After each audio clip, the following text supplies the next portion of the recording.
I'm Scott McFetridge. I'm a research associate with Smart Prosperity Institute. And today the topic of the webinar is going to be based on a recently issued policy brief titled Environmental Regulations, Do They Cost as Much as We Think They Do? So just to begin with a few words about Smart Prosperity Institute, we are a national research network and policy think tank based at the University of Ottawa. And we deliver world-class research and work with public and private partners, all to advance practical policies and market solutions for a stronger, cleaner economy. And so this policy brief is a reworked version of a brief we published in 2015 on overestimating the costs of compliance costs of environmental regulations. It was part of our Green Tape Measures Up series. And so the content was revised and updated by my colleagues Catherine Monahan and Alice Irene Whittaker-Cumming, as well as myself.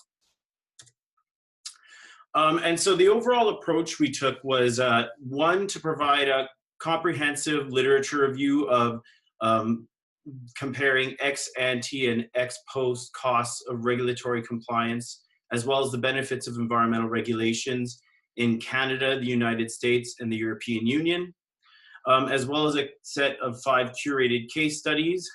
The first being the Canadian Light-Duty Vehicle Greenhouse Gas Emission Standards and the United States Corporate Average Fuel Economy Standards, or CAFE standards.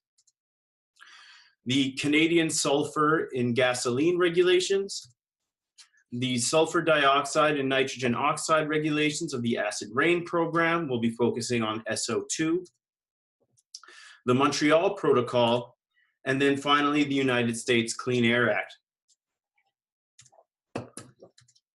And so for this webinar, we'll be focusing on 2 case studies in particular, namely the Canadian Light Duty Vehicle GHG emission standards and the CAFE standards on the one hand, and then the SO2 trading scheme under the Acid Rain Program on the other. So in terms of overall key messages, right? The first is, important to bear in mind, even when we're talking about potential regulatory costs and regulatory burden, namely that environmental regulations provide large net benefits. The costs of regulations are usually more than offset by a broad range of economic, health, GHG, and other benefits. And then, interestingly as well, that we consistently overestimate the costs of environmental regulations in terms of compliance costs. We overestimate them by as much as double and sometimes by a factor of 10. You see this in one of our case studies in the case of the Montreal Protocol. And so this is important because overestimating the cost of environmental regulations ex ante runs the risk then of artificially deflating the net benefit estimates when we conduct cost benefit analyses and the like. So we identified 3 main factors explaining the persistence of these overestimates. We'll give a more fulsome overview later in the presentation, but the 3 headline ones are: first, discounting the potential for innovation. So firms can find very creative ways to respond and comply with environmental regulations, finding new input mixes or new products that can help meet them at lower costs and essentially providing innovative new products and services. The second is challenges in identifying baselines or control groups. And then the third is accounting for flexibility provisions, which are sometimes added or changed at a later stage. So we'll see that all of these are on display in the case studies and in the literature review. And then, finally as well, not accounting for the full range of potential environmental benefits could also potentially be deflating some of the net benefit estimates. And in some cases, there is a compelling case to be made that marginal damage estimates are being made too low. The example that usually comes top of mind would be the social cost of carbon estimates used by Environment and Climate Change Canada and the U.S. Environmental Protection Agency. And so we'll be exploring these themes in greater detail in this webinar. So before I go any further, just some quick house cleaning once we get to the Q&A. Either you may unmute your mics if you'd like to ask a question, or you can type it in the chat box below, to your right rather, whichever is more convenient for you. Okay then, so the issue is that Canada is on the cusp, or has introduced in some cases, new environmental regulations to address important challenges such as the Pan-Canadian Framework on Climate Change, most notably the output-based pricing system of the federal carbon pricing backstop, as well as the Clean Fuel Standard. And we also are expecting regulations to be promulgated under the Canada-wide strategy on zero plastic waste.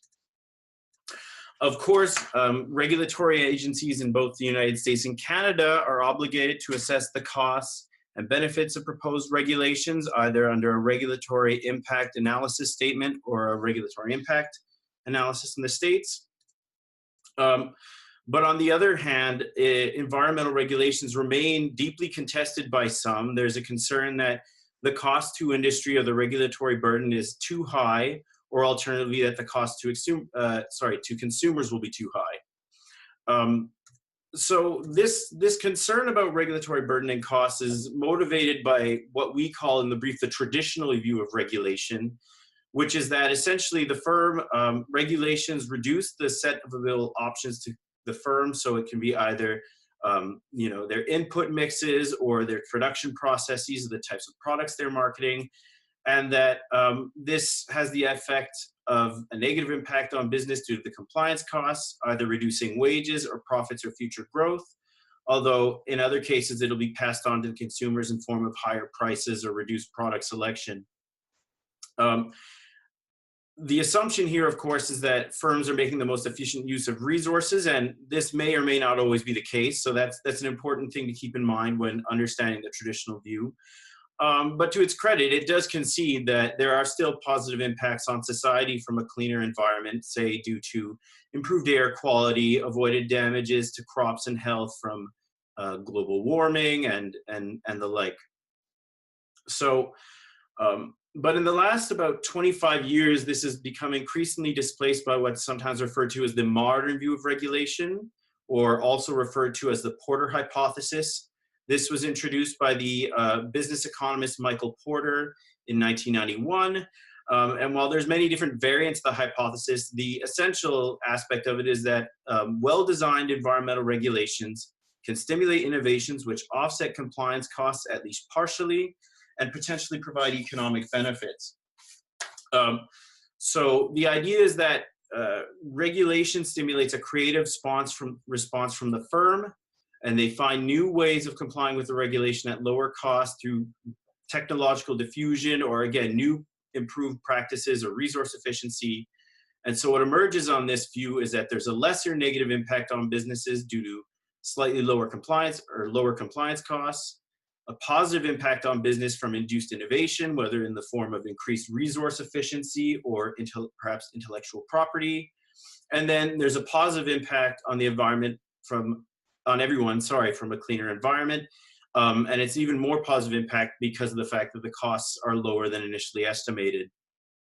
And so again, some of these positive impacts on business from induced innovation could be resource efficiency and the like. So we've seen in one of the case studies, a nickel company in Sudbury, Ontario, which managed to find millions of dollars in cost savings as a response to SO2 regulations in Ontario. So that's a sort of example of the types of induced innovations we have in mind. So then, we've looked at the cost side of the coin, but to move over to the benefits a little more, right? Again, these are very large and very significant for most environmental regulations, and they may well be underestimated still because we're not capturing the full suite of environmental benefits or potential benefits. So, just to provide one example, 39 major rules introduced by the U.S. EPA between 2006 and 2016. This was reviewed by the U.S. EPA, and they found that the estimated annual costs range from 54 to 64.8 billion, whereas the benefits were estimated between 195 and 705 billion per year. So that essentially implies a benefit cost ratio of at least 3.5 to 1, roughly, and greater rather than 10 to 1. So once again, significant net benefits that may well be, in some cases, still underestimated. Now, finding systematic data on the net benefits of Canadian regulations can be more difficult, but just to provide one example from the case studies, the sulfur and gasoline regulations found cumulative net benefits of 4.7 billion by 2030, So that's 7.3 billion in benefits less costs. But then in terms of, again, this tendency to potentially underestimate the full suite of benefits or the marginal damages, the example that comes top of mind, and that is very topical, of course, is the social cost of carbon. Two fairly recent papers published in Nature Climate Change both suggest that the social cost of carbon is in multiples of hundreds, so $200 to $400 per ton of CO2 equivalents. So this implies that the social cost of carbon estimates used both by Environment and Climate Change Canada and the U.S. Environmental Protection Agency continue to be too low. Okay, so then in terms of case studies, the first one is the Canadian Light-Duty Vehicle Greenhouse Gas Emission Standards. And this requires importers and manufacturers of new vehicles to meet fleet average emission standards for greenhouse gases. It imposes increasingly stringent standards over the 2011 to 2025 model years for both passenger automobiles and light trucks. This is a harmonized standard with the United States, their CAFE standards rather. And it also has implemented an emissions credit system. So under the system, a firm whose vehicle fleet, the weighted average emissions intensity or carbon standard exceeds the standard, can then generate credits which can be sold to other firms whose vehicle fleet is below the standard, or they can be banked for future compliance in later years. It also provides incentives for advanced technology vehicles, such as electric vehicles, fuel cell electric vehicles, as well as plug-in hybrids. So then in terms of the ex-ante analyses, the Canadian analysis estimated net benefits of 9.2 billion, largely driven from the improved air quality, the avoided climate damages, as well as the increased driving from greater fuel economy. They caution that the RIAS may reflect a high cost scenario since the costs did not include the provisions for banking or credit trading.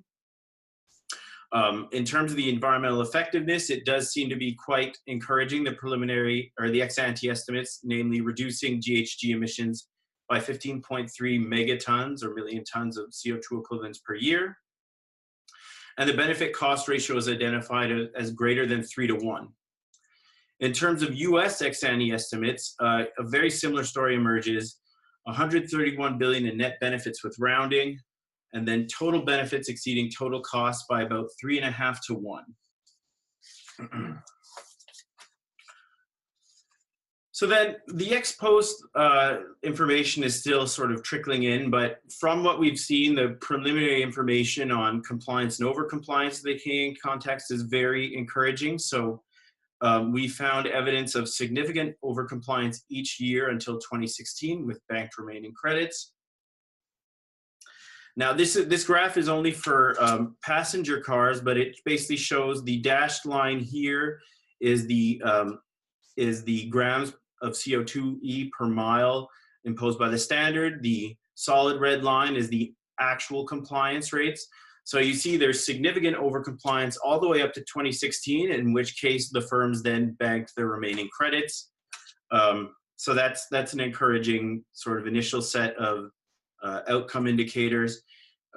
American ex post data on compliance costs, to our knowledge, total compliance costs have not yet been estimated, but the US EPA in their midterm updating report identified greater than expected cost savings and faster deployment of new technologies. And then the International Council for Clean Transportation noted that automakers are deploying innovative fuel efficiency technologies such as turbocharging and lightweighting materials, which are helping them meet the standard at a lower cost.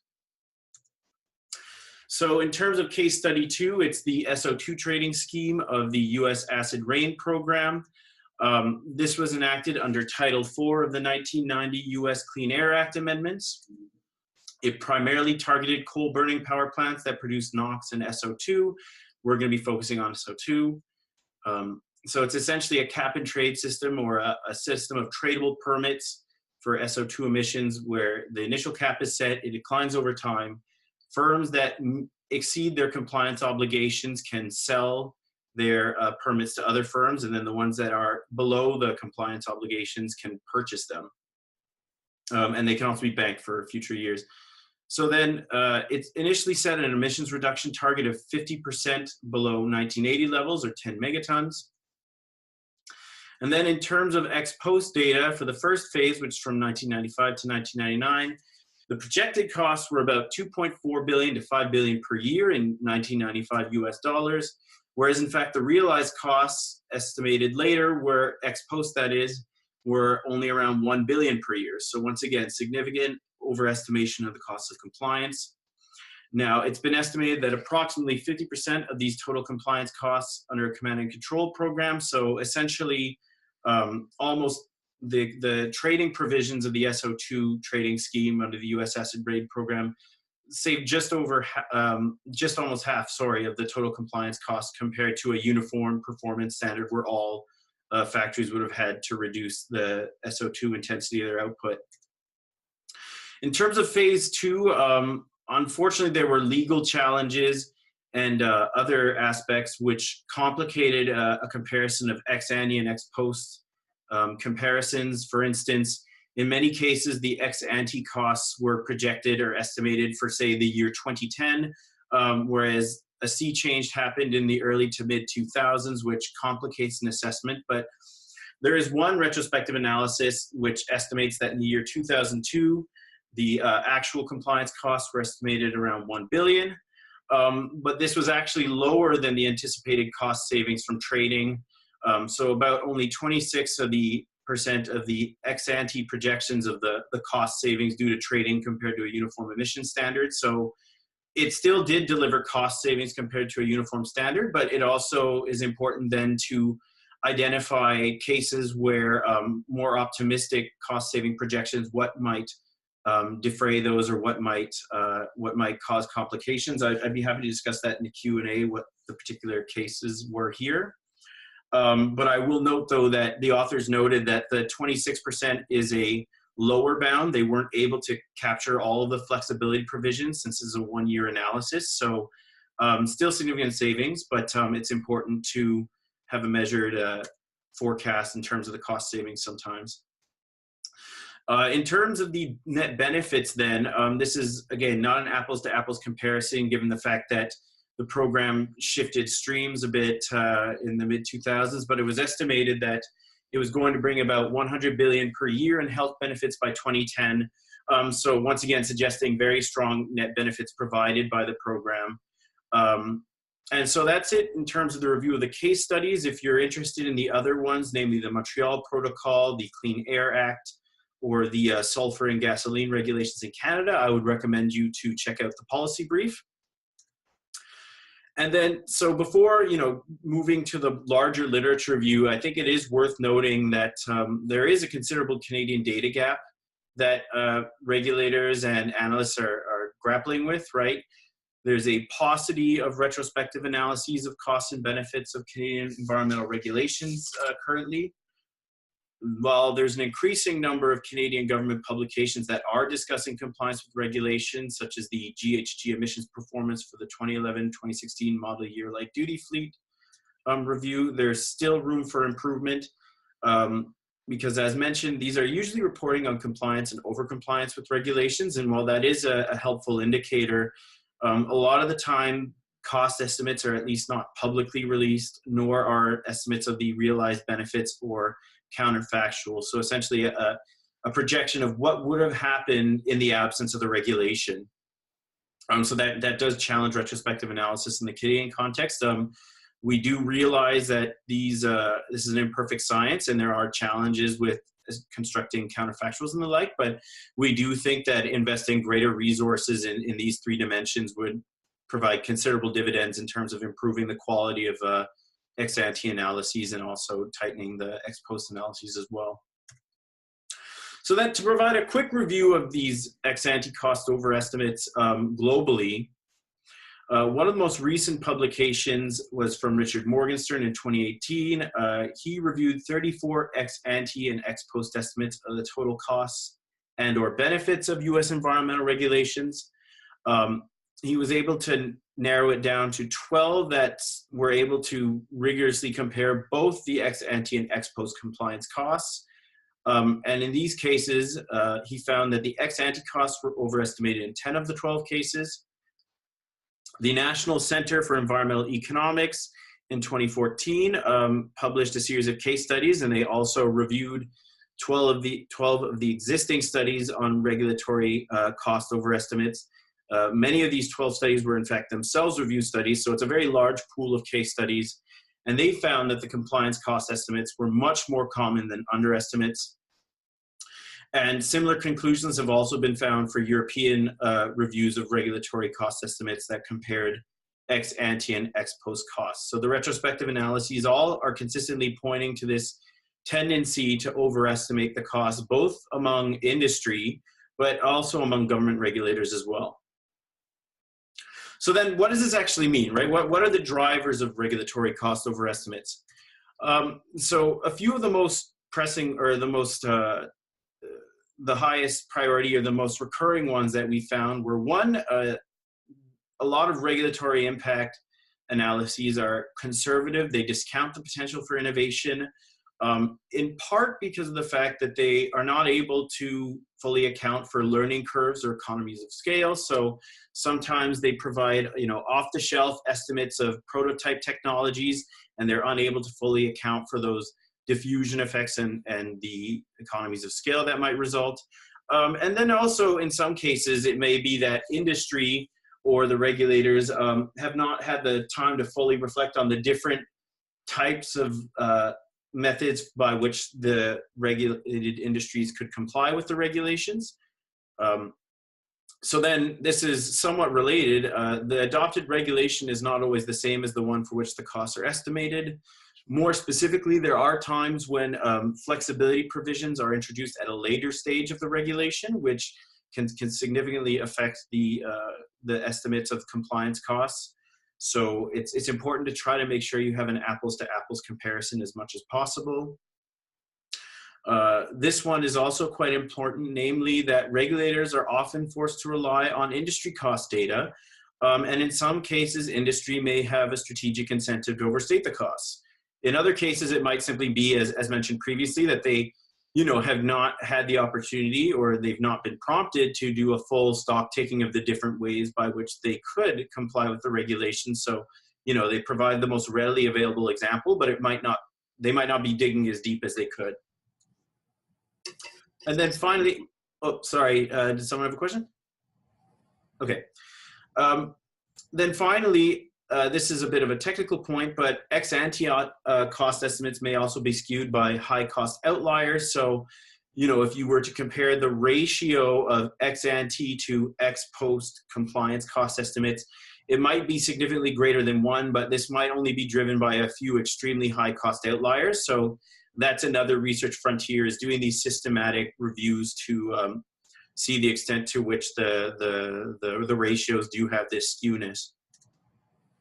So then, in terms of lessons for regulators and conducting retrospective analyses, we think there's several. One of them, of course, is then to account for innovation. I mean, we've said this several times on the webinar. We underestimate the potential for industry to innovate in response to environmental challenges. So what this means for regulators, at least, is keeping in mind that in many cases, the estimate of regulatory compliance costs are likely to be upper bounds. There will be exceptions, so it is a case of judgment as to how to deal with accounting for innovation, but we do think it does deserve a much more prominent role in these types of analyses. The second is to build flexibility into policy design. We've already seen through some of the case studies and through some of the evidence reviewed that flexible environmental regulations, that is providing, making them outcome-based and providing flexible compliance options or incorporating trading, can help induce the innovation. It provides firms with a continuous incentive to improve their environmental performance. So that's very important, and the flexibility provisions are directly linked to the innovation. And then also collecting more consistent data on compliance costs. In many cases, as we said, the data on the compliance costs entailed with meeting regulatory environmental regulations is not necessarily publicly available, or it's not consistent. So ideally, we would like to see data consistently collected on both capital and operating costs, so that we could have a better apples to apples comparison for the entire suite of case studies or universe of case studies as time goes on, to improve those retrospective analyses, and then try to understand what the drivers of the compliance costs are. Another, of course, is to identify appropriate baselines and or control groups. Again, we recognize that this is quite challenging, but there are some very innovative and sophisticated modeling and econometric techniques for attempting to do so. So, for instance, in the case of a regulation on heavy industry, it could entail identifying control groups such as heavy industry in other jurisdictions that are not subject to the regulation. So we have examples of that with analyses of the BC carbon tax. Or it could be firms, other heavy industries within the same jurisdiction that have similar profiles but aren't subject to the regulation. Or alternatively, it could be firms that are subject to regulations at different times of year, for instance, due to air quality standards and the like. So once again, we do think that investing the resources here would pay considerable dividends. And then another, of course, is to collect policy relevant data and facilitating data linkages. As we said, we're not always able to fully capture the suite of potential environmental benefits, in part because there's not the appropriate links between the data sets, or we don't have data on the policy relevant endpoints. So it could include, for instance, hospital admissions when attempting to quantify the impacts of emissions, SO2 trading schemes, for instance, on health. And then finally, mainstreaming retrospective analyses in regulatory agencies. We also see this as extremely important, and where governments through cabinet or the legislature can provide real leadership by either outlining it in dedicated legislation that there is that retrospective analysis is a priority, or alternatively through cabinet directives. So then the overall implications of this research for policymakers that we found are, first, that the benefits of well-designed regulations far outweigh both prospective and retrospective cost estimates. And these benefits are often underestimated for the reasons mentioned previously. So in terms of the overestimating the cost estimates, we've seen that in our case studies. For instance, the Clean Air Act and the Acid Rain Trading Program, the Acid Rain Trading Program, as well as the Montreal Protocol. So a major priority then is to address data deficiencies and then to improve the ex post research on the costs of benefits of Canadian regulations. This would offer insight into how existing and future regulations could be improved to ensure efficient, effective, and equitable outcomes. And then once again, the compliance cost estimates, given that we've seen there is propensity to overestimate both within industry as well as with government regulatory agencies, we do think these estimates need to be interpreted with a healthy dose of skepticism, both due to the potential for firms to innovate in response to regulations, due to changing conditions and the diffusion of new technologies, as well as in some cases, industry's incentive to overstate the costs of regulations.